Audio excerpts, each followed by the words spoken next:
¿Existe el infierno? ¿Qué es lo que realmente enseña la Biblia acerca de este tema?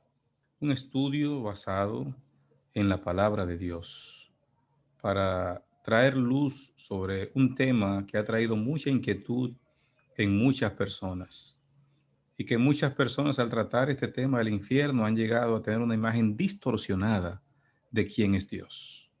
¿Se refiere siempre la palabra infierno usada en la Biblia a un lugar de fuego o castigo? La palabra infierno que se usa en la palabra de Dios aparece 54 veces y en solo 12 casos se refiere a un lugar para quemar. La palabra infierno tiene varios significados en el idioma original.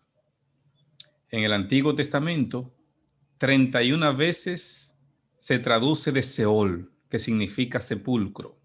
En el Nuevo Testamento, 10 veces se traduce de Hades, que significa sepulcro. 12 veces de Gehenna, que significa un lugar para quemar, y una vez de Tártaro, que significa un lugar oscuro. Es una enseñanza que tristemente ha sido distorsionada por las grandes religiones. Podemos hablar solamente dentro de la sombrilla del cristianismo, sin adentrarnos en lo que piensan las religiones no cristianas. Dentro del cristianismo, los católicos enseñan de tres lugares donde van las personas al morir. Si la persona fue bueno, se va al cielo. Si no estuvo bien, se va para el infierno. Y entonces hay un lugar intermedio entre el infierno y el cielo, que es el purgatorio, donde se espera que la persona purgue sus pecados y que después de hacerle ciertos servicios religiosos, entonces esa persona puede salir del infierno, llegar al purgatorio o salir del purgatorio en menos tiempo y pasar a la gloria. Finalmente, todo el mundo se va a salvar según la teoría que presenta esta iglesia. Pero si vemos lo que dicen la mayoría de las iglesias que pertenecen al protestantismo, hay dos aspectos principales que ellos enfocan. Número uno, que tras la muerte, el alma de quienes se han salvado va al cielo y la de los que no se salven, entonces va para el infierno.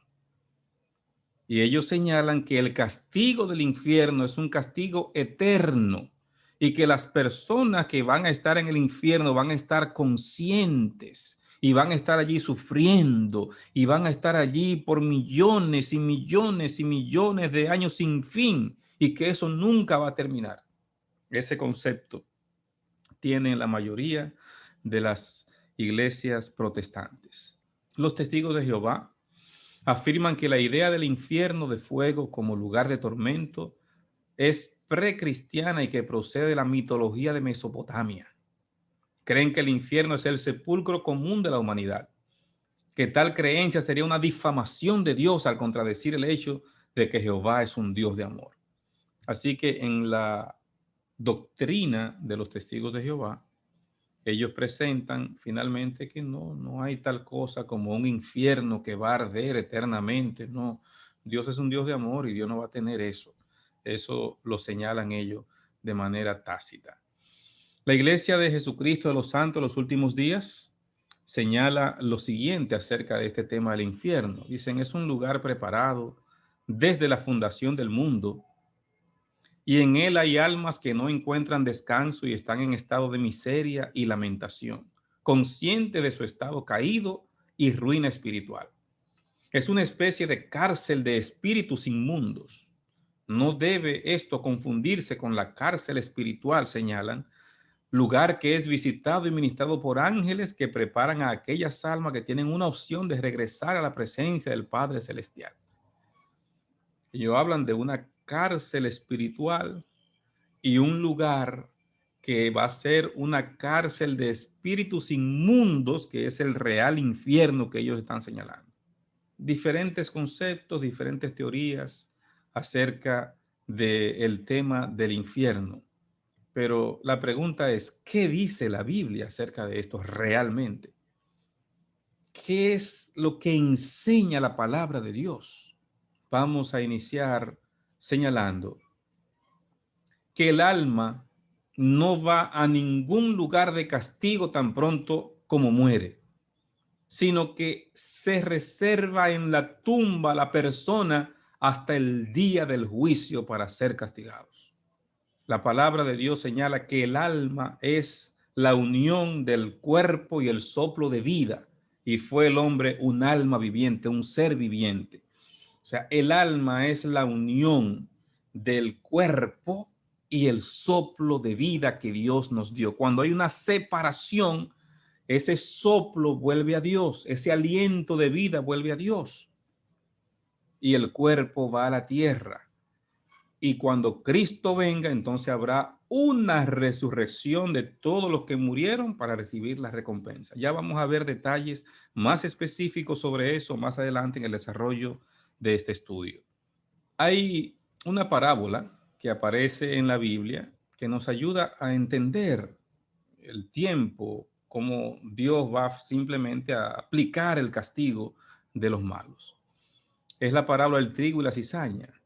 Después que el padre de familia había sembrado el trigo en el campo, un funcionario llegó para informar que la cizaña estaba creciendo juntamente con los granos de trigo. Y su pregunta era que si debían arrancar la cizaña cuando todavía la cizaña estaba pequeña. Pero ¿qué sucede? Es que la cizaña es una hierba que se parece mucho al trigo. Prácticamente solo se diferencia cuando el trigo echa el grano, que por el peso del grano se dobla.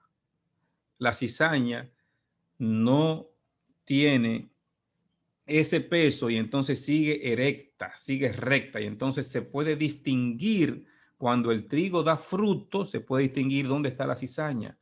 Mientras son pequeñas o no tienen fruto, todavía no se puede distinguir bien lo uno y lo otro. Así que la respuesta del padre de familia fue, no, no arranque la cizaña, no sea que al arrancar la cizaña, arranquéis también con ella el trigo. Dejad crecer juntamente lo uno y lo otro hasta la siega. Y al tiempo de la siega, yo diré a los segadores, recoged primero la cizaña y atadla en manojos para quemarla, pero recoged el trigo en mi granero. Fíjense que es una parábola, ¿verdad? Lo que está presentando Jesús aquí del trigo y la cizaña, pero toda parábola tiene un significado. ¿Cómo lo explicó Jesús? ¿Cómo Jesús explica esto? Usted puede ir a Mateo 13, ahora los versos 37 al 43, donde Jesús está explicando esta parábola. Miren lo que dice Jesús. El que siembra la buena semilla es el Hijo del Hombre. El campo es el mundo. La buena semilla son los hijos del reino y las cizañas son los hijos del maligno. El enemigo que la sembró es el diablo. La siega es el fin del mundo y los segadores son los ángeles. Por tanto, la cizaña es recogida y quemada en el fuego.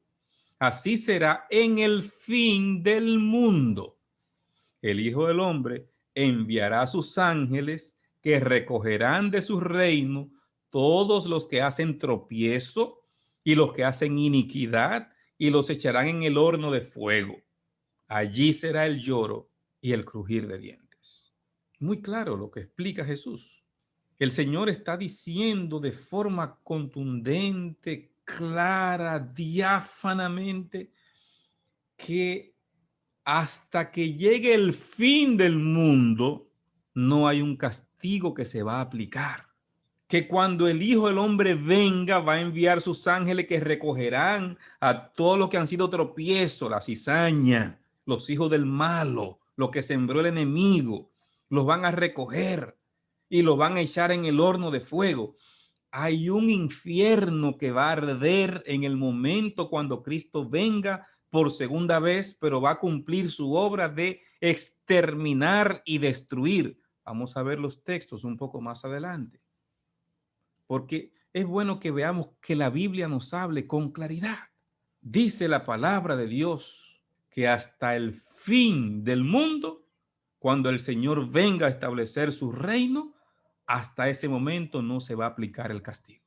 Entonces, la Biblia no se contradice. Usted tiene que armonizar el mensaje de lo que dice la palabra de Dios. y no hacer doctrina de textos aislados, interpretándolo de forma eh, errónea, no de la forma correcta como está enfocado el texto. Ahora, ¿cómo se puede malinterpretar esas palabras de Cristo cuando Cristo lo dice de forma tan contundente y tan clara? La idea de que los malos van a entrar en el fuego en el momento de la muerte contradice de forma específica la enseñanza de nuestro Señor de que serán echados en el fuego en el fin del mundo. Usted no puede contradecir lo que Jesús enseña, porque entonces está diciendo una herejía. La enseñanza clara de Jesús es que el castigo se aplicará en ocasión de la segunda venida. Vamos a ver lo que dice el apóstol Pedro. ¿Sabe el Señor librar de tentación a los piadosos y reservar a los injustos para ser castigados en el día del juicio? Dice Pedro que el Señor reserva a los injustos para ser castigados en el día del juicio, no cuando mueran, en el día del juicio. ¿Y cuándo es el día del juicio? Cuando el Señor venga por segunda vez. El juicio ejecutivo se va a dar cuando Él venga con su galardón consigo. Así que este texto de Pedro es sumamente contundente. O sea, los injustos están reservados. ¿Dónde? En el sepulcro, en la tumba, donde estén los restos de su cuerpo, o si no hay resto, el Señor tiene escrito el ADN de cada ser humano que ha vivido en esta tierra y el Señor lo va a llamar para que vuelva a la existencia en ocasión de su segunda venida y entonces pagarle a cada uno conforme a sus hechos. Jesús enseñó San Juan capítulo 5 verso 28. No os maravilléis de esto, porque vendrá hora cuando todos los que están en los sepulcros oirán su voz. ¿Los que están dónde? En los sepulcros. Y esto es muy importante, porque si usted cree que cuando una persona muere se va al cielo o se va al infierno o se va a otro sitio intermedio, entonces no hay nadie en el sepulcro cuando el Señor venga, porque todos están en algún lugar. Uno está en el cielo, otro está en el purgatorio, otros están en el infierno. Si usted cree que cuando la gente muere pasa a otro lugar, usted está contradiciendo una doctrina capital de las Escrituras, que es la doctrina de la resurrección. Jesús dice, todos los que están en los sepulcros oirán su voz, y los que hicieron lo bueno saldrán a resurrección de vida, más los que hicieron lo malo a resurrección de condenación. Si usted cree que cuando la gente se muere se va al cielo, entonces no hay resurrección de vida. Si usted cree que cuando la gente muere se va al infierno, entonces no hay resurrección de condenación. ¿Por qué? Es del sepulcro que el Señor los va a levantar. Lo dice claramente en San Juan capítulo 5, en Lucas 14:14. Y serás bienaventurado porque ellos no te pueden recompensar, pero te será recompensado en la resurrección de los justos. ¿Cuándo es la recompensa? Jesús dice que la recompensa la vamos a recibir en la resurrección de los justos. Entonces, no podemos estar hablando de que cuando la gente se muere se va para otro lugar, cuando Jesús enseña que va a estar en el sepulcro. Todo lo que estén en el sepulcro van a oír su voz. Porque el Hijo del Hombre vendrá en la gloria de su Padre con sus ángeles y entonces pagará a cada uno conforme a sus obras. Cuando Cristo venga por segunda vez, es cuando viene el galardón. Cuando el Hijo del Hombre venga en la gloria de su Padre, va a pagar a cada uno conforme a sus obras. No se recibe la recompensa cuando usted se muere. La recompensa se va a recibir cuando Cristo venga por segunda vez. Lo enseña Jesús en Mateo 16:27. He aquí yo vengo pronto y mi galardón conmigo para recompensar a cada uno según sea su obra. Apocalipsis 22:12. Claro, este texto de Apocalipsis, no hay para dónde mirar. Jesús lo dice de manera directa una vez más. Vengo pronto con mi galardón para recompensar. La recompensa es en ocasión de la segunda venida de Cristo. Job 21:30. Que el malo es reservado para el día de la destrucción. Presentados serán en el día de las iras. ¿Cuándo es el día de las iras? Cuando Cristo venga por segunda vez. ¿Cuándo es el día de la destrucción? Cuando el Señor venga a ponerle fin a este mundo de pecado y a crear una tierra nueva. Entonces, dice Job, el malo es reservado para el día de la destrucción. ¿Dónde están? En el sepulcro, esperando que Cristo venga.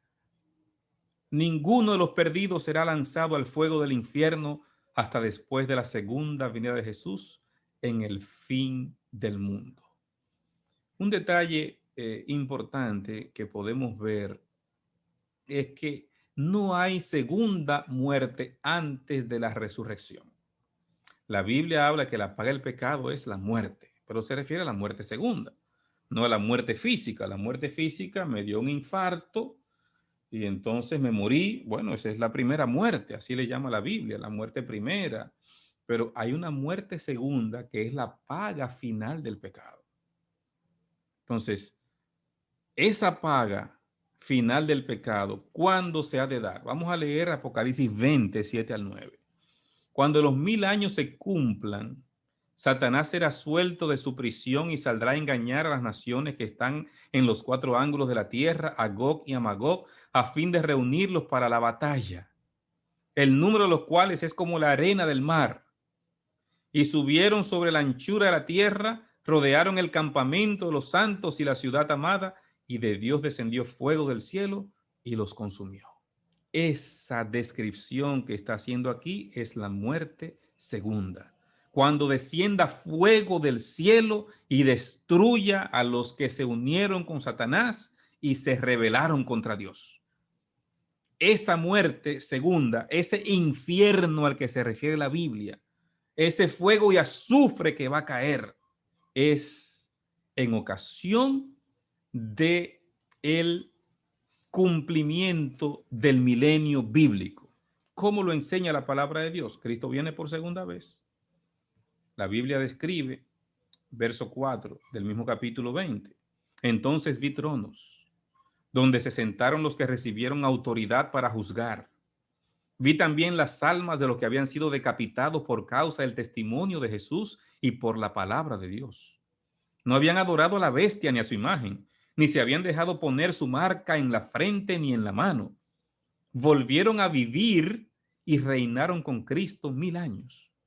Está diciendo que esos que fueron fieles al Señor, esos que no adoraron a la bestia, que no cedieron a las tentaciones, esas personas entonces volvieron a vivir. ¿Qué está diciendo? Que estaban en el sepulcro, que estaban muertos. No estaban vivos en un lugar de sufrimiento. No estaban vivos en la gloria. Recuerden, estas personas son los fieles. Está hablando de los fieles. Entonces, esos fieles se supone que están en el cielo. No, aquí dice que volvieron a vivir y reinaron con Cristo 1000 años. Cristo viene por segunda vez, se lleva a sus hijos fieles y van a reinar con Cristo 1000 años en la Nueva Jerusalén. Esta es la primera resurrección. Entonces miren lo que dice el verso 5. Los demás muertos no volvieron a vivir hasta que se cumplieron 1000 años. O sea, los otros son los impíos. Se destaca aquí que los salvados van a participar de la primera resurrección y los perdidos van a resucitar 1000 años después de los que participaron en la primera resurrección. ¿Cuál sería la ubicación del infierno según la teoría que proclaman algunas personas? La Biblia afirma claramente que el fuego devora a los malos aquí en la anchura de la tierra. Cada escritor de la Biblia que habla sobre el tema del infierno añade una nueva perspectiva a la segunda muerte de los malvados. El apóstol Pedro dice, y ahora, por esa misma palabra, el cielo y la tierra están guardados para el fuego, reservados para el día del juicio y de la destrucción de los impíos. La palabra de Dios nos está diciendo que el Señor va a hacer juicio y que va a destruir a los impíos. Los va a destruir en un momento. ¿Y cómo va a hacer eso? Por fuego. Están guardados para el fuego, reservados para el día del juicio y de la destrucción de los impíos. O sea, esa destrucción es en ocasión del juicio cuando Cristo venga y ponga fin al pecado. Dice el verso 10, ampliando Pedro lo que viene diciendo, pero el día del Señor vendrá como ladrón en la noche, en el cual los cielos pasarán con grande estruendo y los elementos ardiendo serán deshechos y la tierra y las obras que en ella hay serán quemadas. La tierra y las obras que hay en ella. Estamos hablando después del milenio. Cristo regresa con sus hijos fieles. Los impíos quedaron aquí, pero ahora son resucitados. La segunda resurrección. Pasaron 1000 años. Entonces, ahora es que se ejecuta Apocalipsis 20, que leímos, cuando va a descender fuego y azufre para destruir a los impíos. La palabra de Dios está hablando de un infierno. Sí, al final del milenio bíblico habrá un infierno, pero un infierno que va a quemar hasta destruir. Por eso dice, y los elementos ardiendo serán deshechos, y la tierra y las obras que en ella hay serán quemadas. El fuego hará su obra destructora, de quemar, de destruir. Salmos 11:6 dice, sobre los malos hará llover calamidades, fuego, azufre y viento abrasador será la porción del cáliz de ellos. Fuego, azufre, viento abrasador. Sí, hermanos, la palabra de Dios habla de un infierno, pero un infierno que va a quemar hasta deshacer, hasta destruir, no un lugar de castigo eterno. Supongamos que una persona pecó durante 70 años, 70 años, 90 años pecando, 100 años pecando. Y ahora el castigo es quemarse millones y millones y millones de años sin fin. Es injusto. Dios es justo. Dios es justo. Y dice que le va a pagar a cada uno conforme a sus obras. La justicia de Dios va a obrar para que cada quien reciba conforme a lo que haya hecho. Lo dice la Biblia vez tras vez. Por lo tanto, el castigo debe ir en consonancia con el pecado cometido. El infierno como un lugar de castigo será la tierra convertida en un lago de fuego en el día del juicio final hasta que haga su obra destructora por completo. El fuego del infierno no tiene fin. En primer lugar, esta tierra también se declara el último hogar de los justos. Jesús dijo, bienaventurados los mansos, porque ellos recibirán la tierra por heredad. Pero nosotros esperamos, según sus promesas, cielos nuevos y tierra nueva, en los cuales mora la justicia. Jesús dice que la tierra va a ser nuestra herencia. Y el apóstol Pedro dice que habrá cielos nuevos y tierra nueva. Claro, se refiere al cielo atmosférico, que es el primer cielo. El apóstol Pablo habla de que él subió hasta el tercer cielo, el paraíso de Dios. El segundo cielo es el espacio sideral, donde está el universo con sus diferentes galaxias.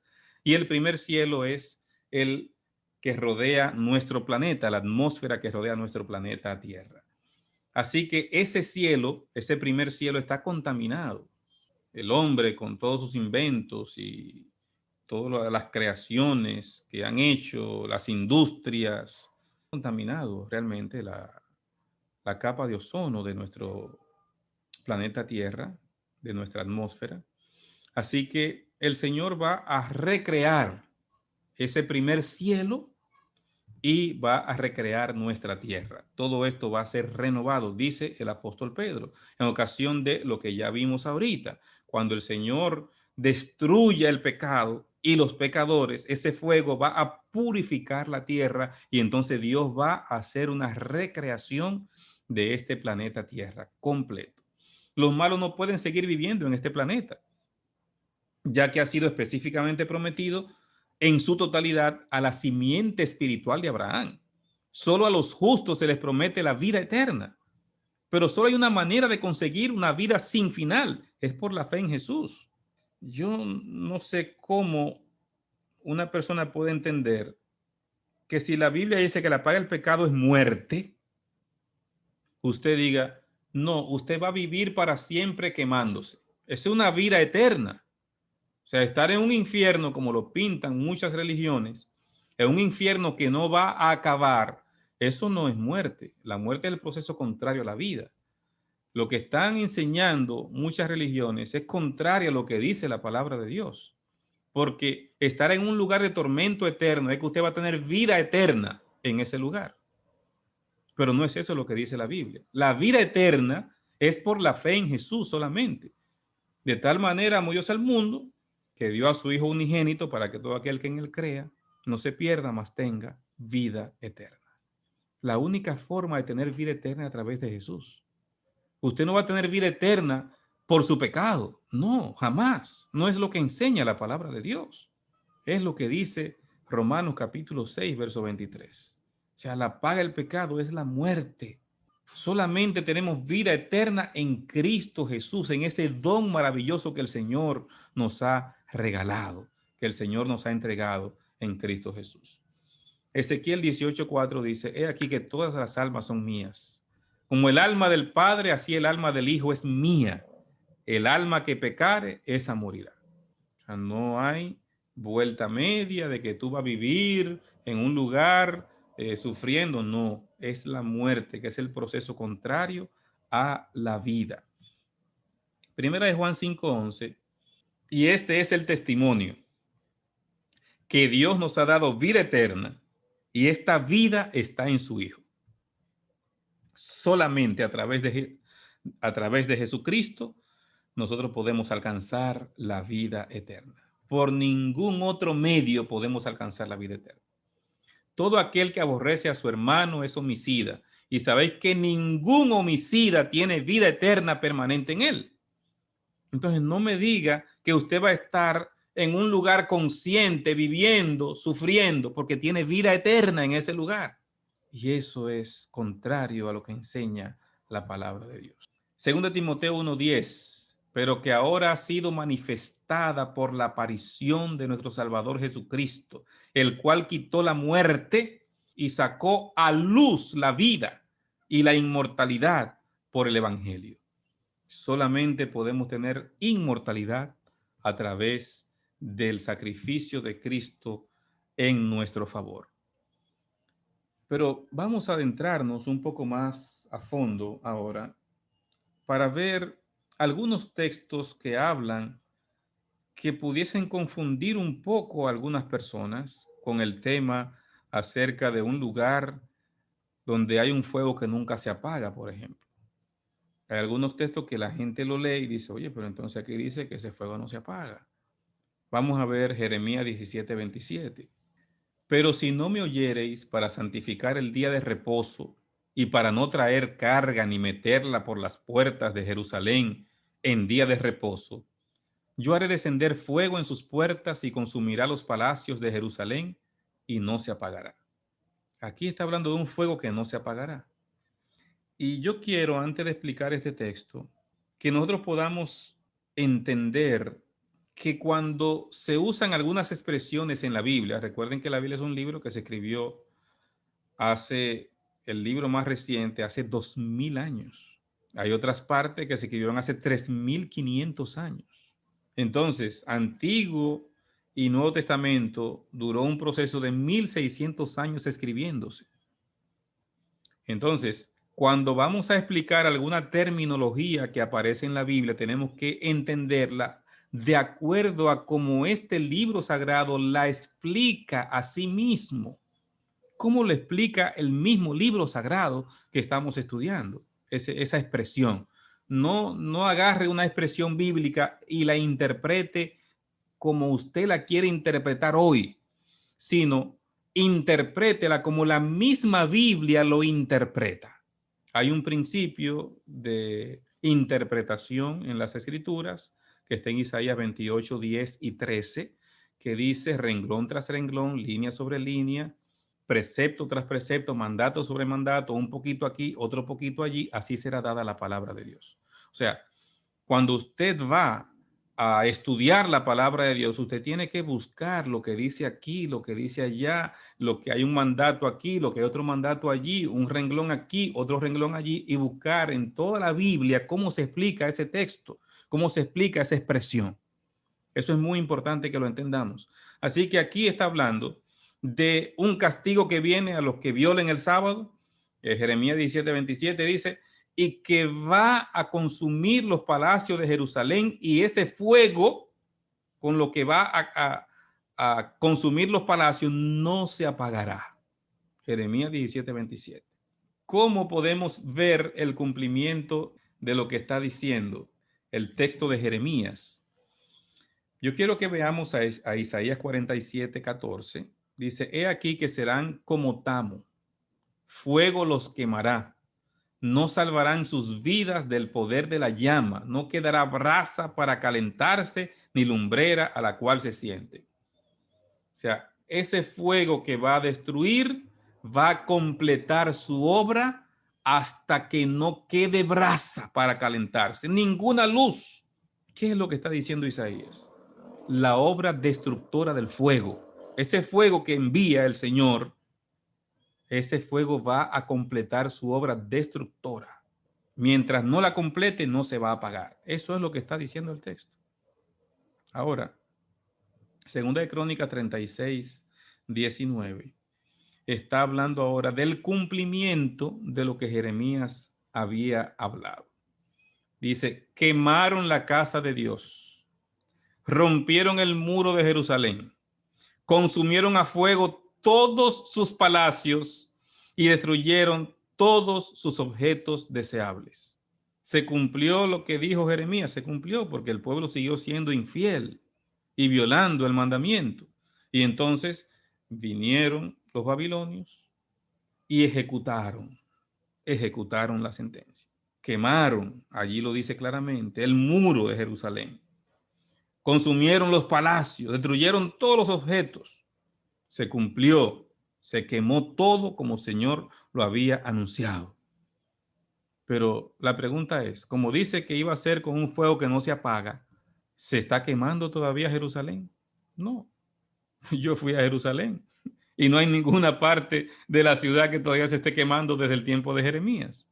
No, no se está quemando Jerusalén. El fuego cumplió su obra de destrucción.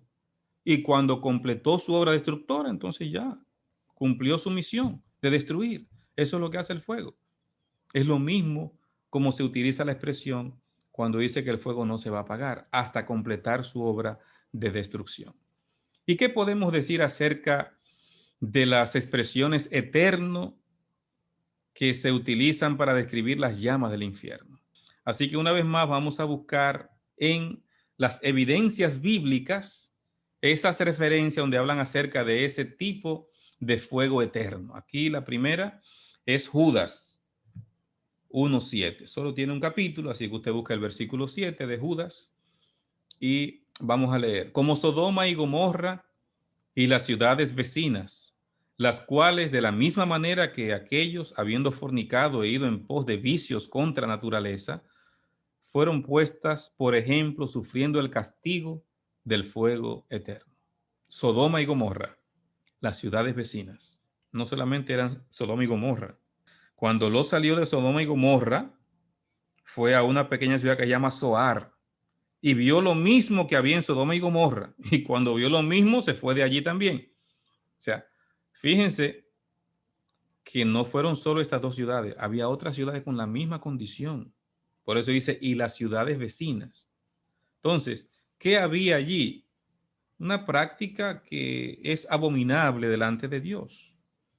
Una práctica que va contra la naturaleza misma del ser humano, la homosexualidad, practicada en el tiempo de Lot. Así que allí, él estaba viviendo allí en Sodoma y sabemos lo que sucedió y que el Señor mandó sus ángeles para que lo ayudaran a salir de allí, lo sacaron de allí y entonces llovió del cielo fuego y azufre y destruyó estas ciudades. La destruyó. Pero dice Judas que sufrieron el castigo del fuego eterno. Fíjense la expresión fuego eterno. No es un fuego que se está quemando todavía. En el lugar que estaban Sodoma y Gomorra no hay fuego todavía. Lo que sucede es que el fuego que Dios mandó cumplió su obra destructora. El fuego consumió las ciudades de Sodoma y Gomorra hasta convertirlas en ceniza. El fuego eterno es el fuego cuyas consecuencias son eternas. Completa su obra destructora hasta dejar solo ceniza. ¿Y cómo podemos corroborar esto, confirmar esto con la Biblia? Vamos a leer 2 de Pedro 2:6.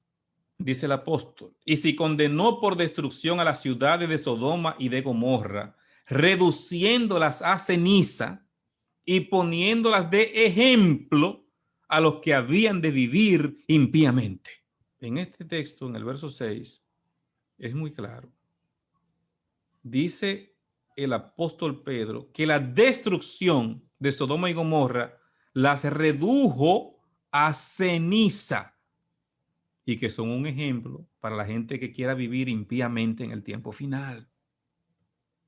Porque aquí viene el día ardiente como un horno, y todos los soberbios y todos los que hacen maldad serán estopa.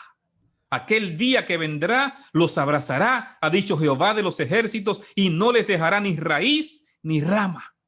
El Señor, cuando ejecuta su destrucción, es una destrucción completa.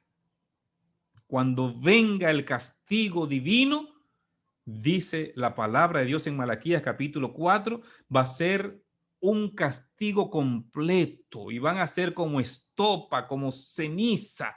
Aquel día cuando venga el fuego de Jehová, no va a dejar ni raíz, Satanás es la raíz, ni rama. Los que han seguido sus insinuaciones son las ramas. Dios va a destruir todo el pecado, doquiera que esté, hasta convertirlo que estopa. Así lo dice Malaquías.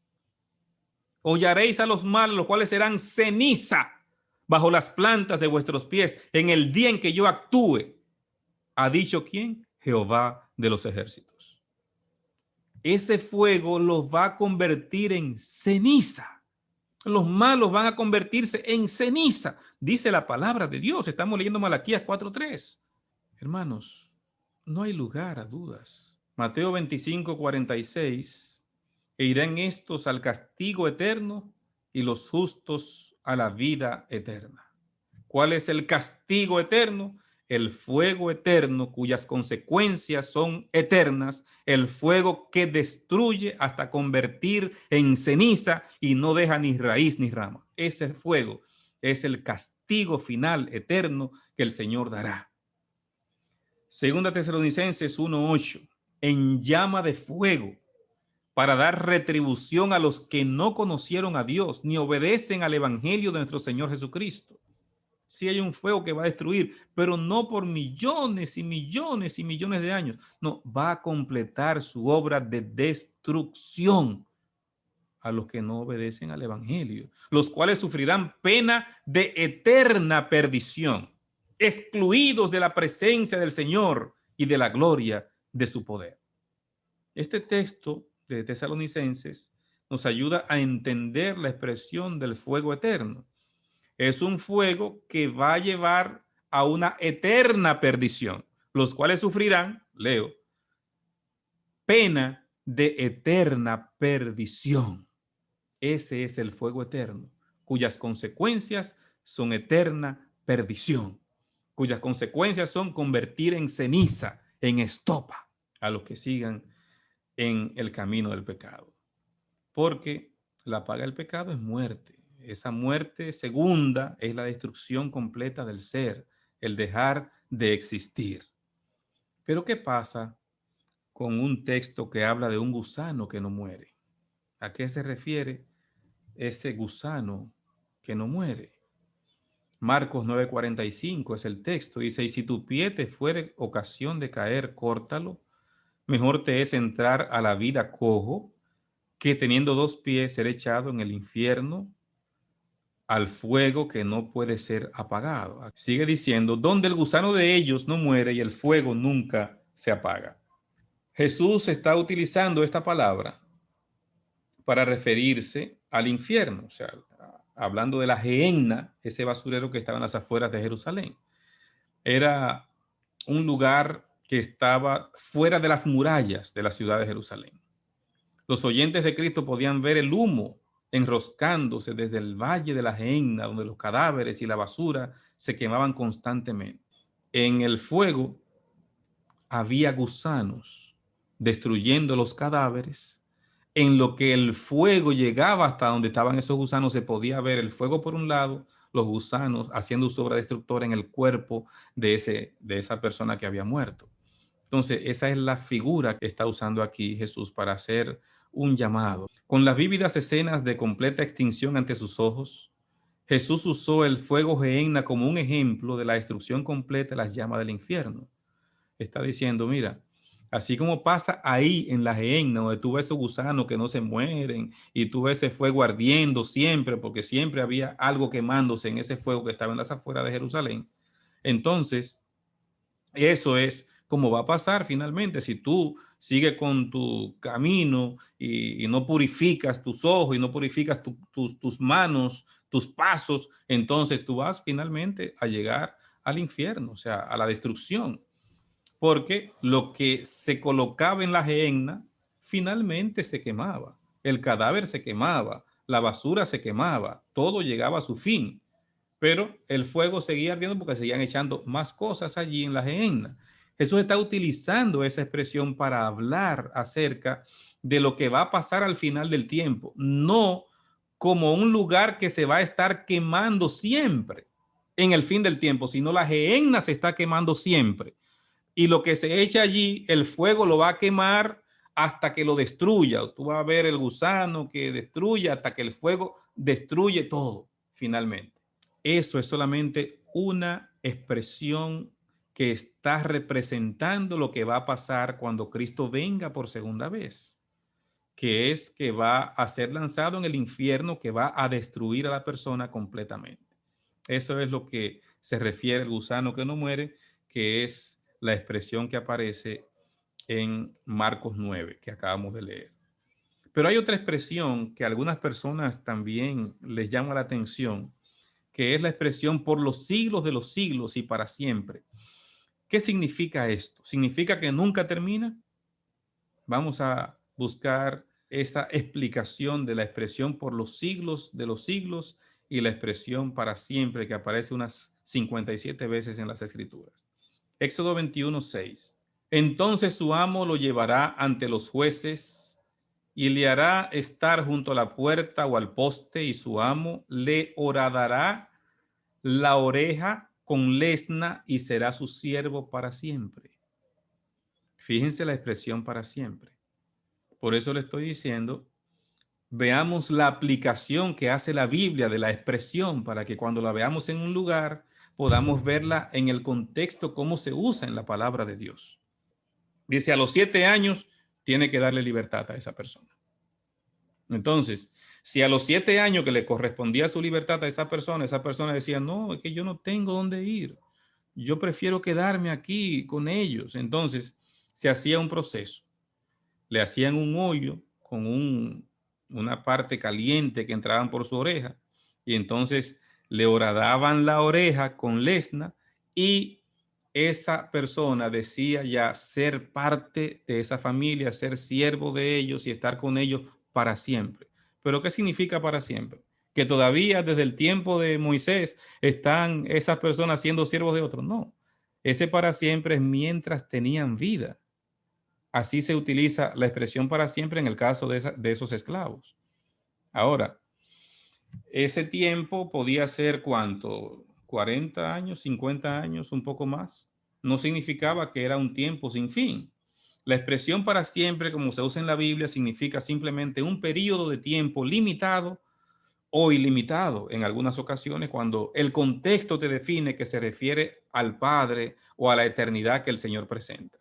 Entonces, el contexto nos va a ayudar a entender cómo se está utilizando la expresión para siempre. Deuteronomio 23:3. No entrará amonita ni moabita en la congregación de Jehová, ni hasta la 10ª generación de ellos. No entrarán en la congregación de Jehová para siempre. Noten aquí, está diciendo, no van a entrar en la congregación de Jehová ni los amonitas ni los moabitas, para siempre, al final. Pero antes explica hasta la 10ª generación. O sea, por 10 generaciones no van a entrar. Después de 10 generaciones ya no son ni familia, ya pueden entrar en la congregación de Jehová. ¿Qué significa para siempre en Deuteronomio 23:3? 10 generaciones.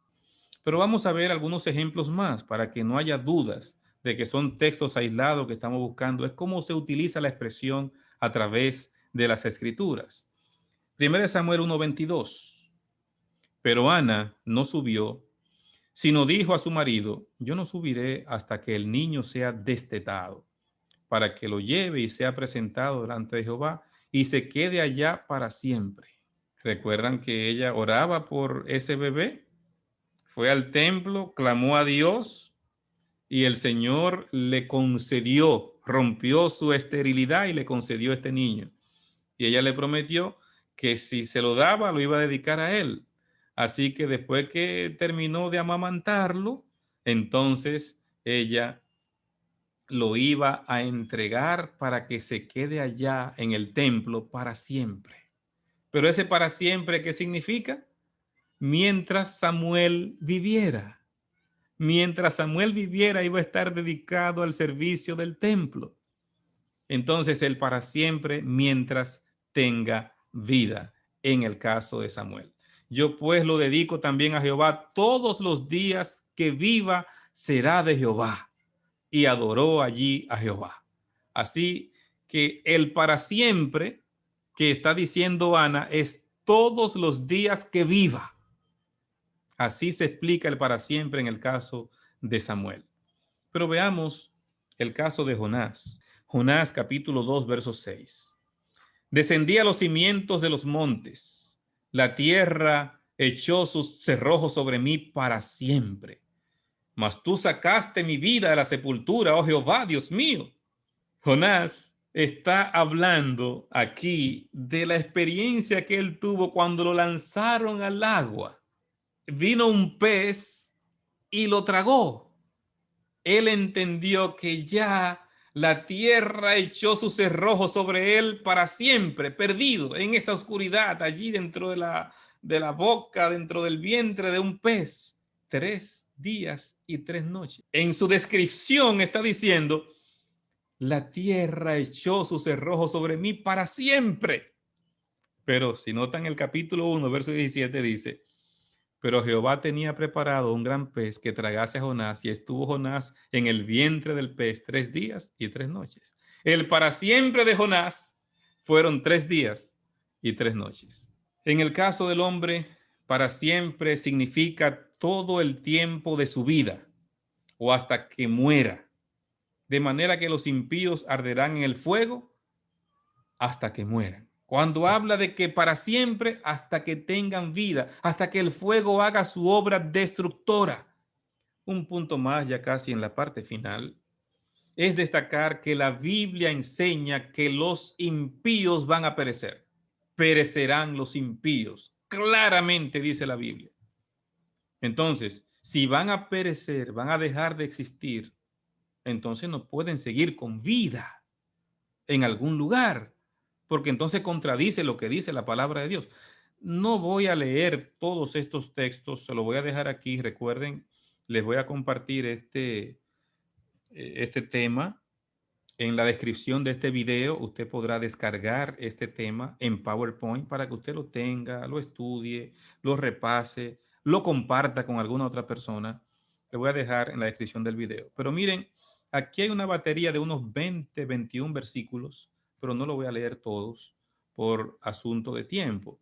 Los impíos van a perecer. Usted lo podrá ver allí, Salmo, Apocalipsis, Nahum, Habacuc, Romanos, varios. O sea, los impíos van a perecer, lo dice, lo reitera la Biblia, vez tras vez en diferentes lugares van a ser consumidos, se van a quemar como la paja, van a ser como estopa. Los enemigos de Dios no van a seguir viviendo. Entonces, ¿cómo es que las personas pueden simplemente desatender todos estos textos y decir que van a seguir viviendo sufriendo? No, no es lo que enseña la palabra de Dios. Van a ser talados, van a ser destruidos, no van a ser más. El alma y el cuerpo van a ser totalmente destruidos. Después que los perdidos son castigados de acuerdo a sus pecados, serán eliminados de la existencia el cuerpo y el alma. En Mateo 10:28 dice, y no temáis a los que matan el cuerpo, mas el alma no pueden matar. Temed más bien a aquel que puede destruir el alma y el cuerpo en el infierno. Entonces, no hay tal cosa como un alma que no se va a destruir. La Biblia dice, Jesús, Mateo 10:28, que el Señor va a destruir el alma y el cuerpo en el infierno, porque eso es lo que va a suceder con el infierno de fuego cuando Cristo venga, que va a destruir. Y destruir no es dejar con vida en sufrimiento a una persona. Es claro como lo enseña la palabra de Dios.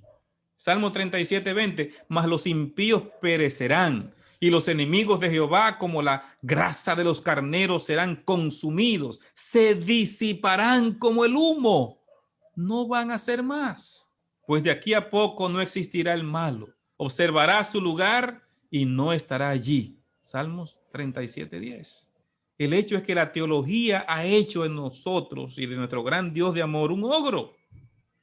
Han descrito a Dios como peor que Hitler, que se va a deleitar viendo cómo una persona que pecó 90 años se quema millones y millones de años. No, Dios le va a pagar a cada quien conforme a sus hechos, no más, conforme a sus hechos. Es como lo describe la palabra de Dios. Ahora, ese fuego va a destruir al mismo enemigo. Vamos a leerlo. Apocalipsis 20:10. Y el diablo que los engañaba fue lanzado al lago de fuego y azufre. Ezequiel 28 describe de una manera muy interesante lo siguiente. Te destruyo, oh querubín, te torno en ceniza sobre la tierra. Ante los ojos de todos los que te ven, serás ruinas y no existirás más para siempre. Aún el mismo enemigo va a ser destruido. Te destruyo, serás ceniza, serás ruinas y no existirás. No puede ser más clara la palabra de Dios. Ese es el infierno que destruye el pecado y el autor del pecado. Y la muerte y el Hades fueron lanzados al lago de fuego. Esta es la muerte segunda, para que ese lago de fuego destruya hasta convertir en ceniza. ¿Fue hecho el infierno para nosotros? Mateo 25:41. Entonces dirá también a los de la izquierda, apartaos de mí, malditos, al fuego eterno preparado para el diablo y sus ángeles. Ese fuego cuyas consecuencias son eternas, porque ya explicamos lo que significa fuego eterno, un fuego que va a estar ardiendo hasta convertir en ceniza su obra destructora, que es destruir el pecado. Ese fuego fue preparado para el diablo y sus ángeles, no para mí. Pero todo el que siga el pecado tendrá que sufrir las mismas consecuencias. Donde haya pecado, el fuego va a destruir. Ese es el problema. Entonces, Cristo vino para liberarme del pecado, para que todo aquel que en él crea no se pierda, mas tenga vida eterna.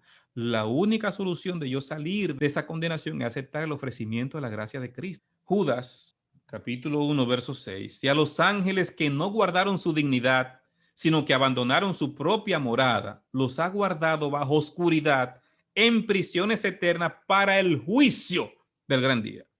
Esos ángeles que cayeron, Apocalipsis 12, la tercera parte de los ángeles que cayeron con Satanás, dice, están guardados en oscuridad para el juicio del gran día. Porque allí es que va a ejecutarse el juicio de convertir en ceniza, como ya leímos anteriormente. Y el que no se halló inscrito en el libro de la vida fue lanzado en el lago de fuego. ¿Cómo se inscribe mi nombre en el libro de la vida? Cuando acepto a Cristo como mi Señor y Salvador. Los impíos van a subir sobre la anchura de la tierra, van a rodear el campamento de los santos, y entonces allí es cuando va a descender fuego y azufre y los destruirá, los cuales sufrirán pena de eterna perdición, como leímos anteriormente. O sea, las consecuencias del fuego es la eterna perdición. Los va a convertir en humo, en ceniza, así como lo explica la palabra inspirada. Porque Jehová se levantará como en el monte Perazín, como en el valle de Gabaón se enojará para hacer su obra, su extraña obra, para hacer su operación, su extraña operación. ¿Cómo llama Isaías la obra cuando Dios ejecuta el juicio y la destrucción? Extraña obra para Dios, porque Dios es un Dios de amor, pero es un Dios de justicia. Y como es un Dios de justicia, no puede ir en contra de la justicia. Si tuvo que morir Jesucristo para cumplir con lo que demandaba la justicia, la vida del pecador, ninguna persona que siga viviendo en pecado podrá tener excusa. Dios tendrá que hacer su extraña obra con dolor en su corazón, pero tendrá que hacer su extraña operación. ¿Cuál es esa? La destrucción final. Porque Dios creó al hombre para que viviera eternamente. Es extraño al carácter de Dios y al objetivo de Dios tener que hacer esta obra extraña, pero Él tendrá que hacerlo por justicia y por amor. Hermanos, finalmente, para concluir, quiero usar estos dos versículos. Apocalipsis 22:12 dice: He aquí yo vengo pronto y mi galardón conmigo para recompensar a cada uno según sea su obra. Cristo viene para dar la recompensa. Él viene con su galardón. Y cuando Él venga, entonces cada quien va a recibir lo que merece. Después que veamos los impíos en el lago de fuego y azufre, Apocalipsis capítulo 20, entonces el capítulo 21 de Apocalipsis dice: enjugará Dios toda lágrima de los ojos de ellos. Sí, hermano, porque no va a ser sencillo ver esa destrucción. Posiblemente haya familias, amigos, personas cercanas a nosotros que van a estar allí, y eso va a traer dolor y sufrimiento. Por eso en el siguiente capítulo, inmediatamente al 20, el 21, dice: enjugará Dios toda lágrima de los ojos de ellos. Ya no habrá muerte, ni habrá llanto, ni clamor, ni dolor, porque las primeras cosas ya pasaron. Qué maravilloso es Dios. Dios va a quitar finalmente todo lo que pueda producir sufrimiento, dolor.